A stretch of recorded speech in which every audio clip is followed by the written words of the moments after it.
Hello, Freedom Guy 55 here again.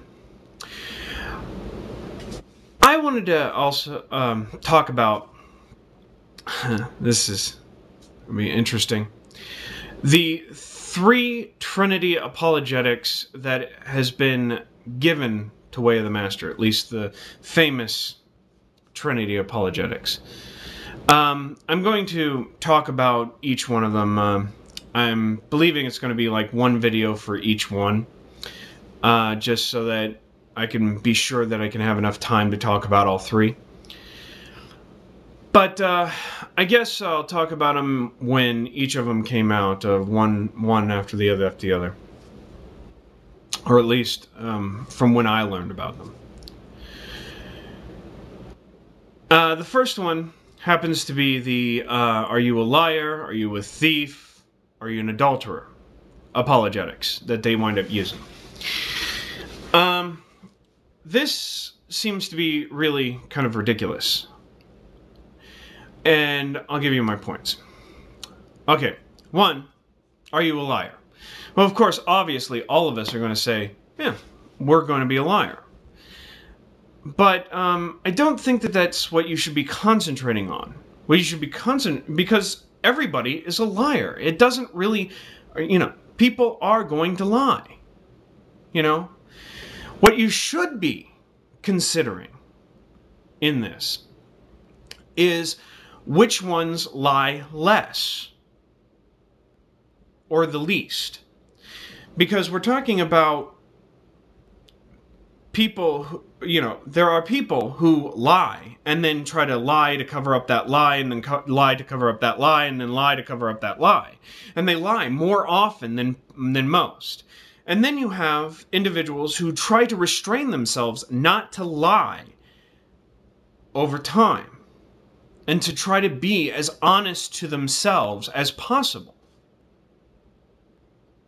That is what you need to concentrate on when you talk about lying.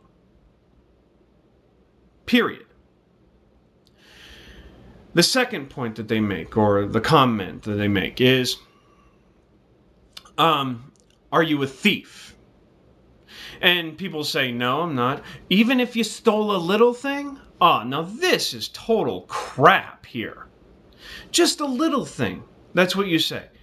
And you say that that's the exact same thing as stealing $500,000. The one thing is that our court systems don't even act this way. We have different particular types of punishments for different particular, thievery. We have, in our court systems, we have, misdemeanors to basically extreme crimes where you're going to be in jail for a few years or years on end. And it depends upon the severity of the crime. So there are different particular types of levels of punishment. But to you, Way of the Master, Ray mainly, to you, Ray, it winds up becoming this kind of concept where you think that stealing a little thing and stealing $500,000, you're automatically going to go to hell and be tortured for the rest of eternity. There's only one punishment for that.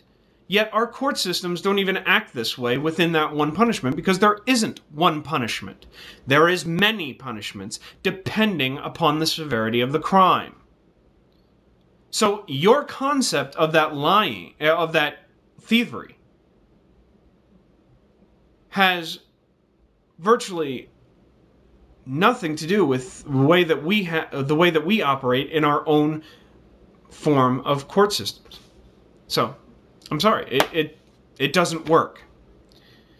The third thing that you wind up mentioning, which is my favorite, because this actually really debunks your ass in apologetics for it all. Which actually comes into play of, are you an adulterer? Well, many people will say no, because, I'm not an adulterer. I don't cheat on my wife. Well, Jesus stated that if you lust after another female, or lust after another person of the opposite sex, is what they want to get at, then you have committed adultery in your heart. And they said that Jesus stated this, and it is in the Bible.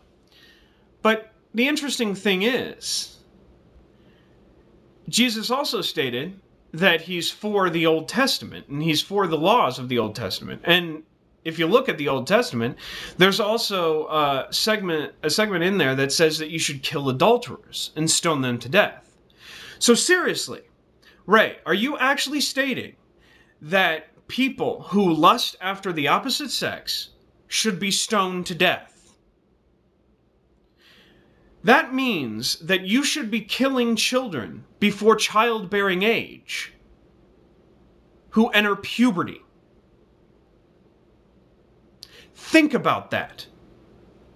This is the reason why your whole thing of apologetics tumbles down, because it ruins it. It ruins the whole form of apologetics, because you don't have to convert anybody. You should be killing them. And pretty much starting the extinction of the human race, because Thunderfoot had once stated, and I'm pretty certain he's accurate, that if you kill people before childbearing age, your civilization is doomed. And you have actually believed in a book that tells you that you should kill people before childbearing age. That's my comment, Ray. This is the reason why we think that you're really forwarding the destruction of humanity and not even knowing it. But that's my first comment on their apologetics. There are two more, and I want to get to them in other videos just so that I can get them out. So I thank you for your time, and have a nice day.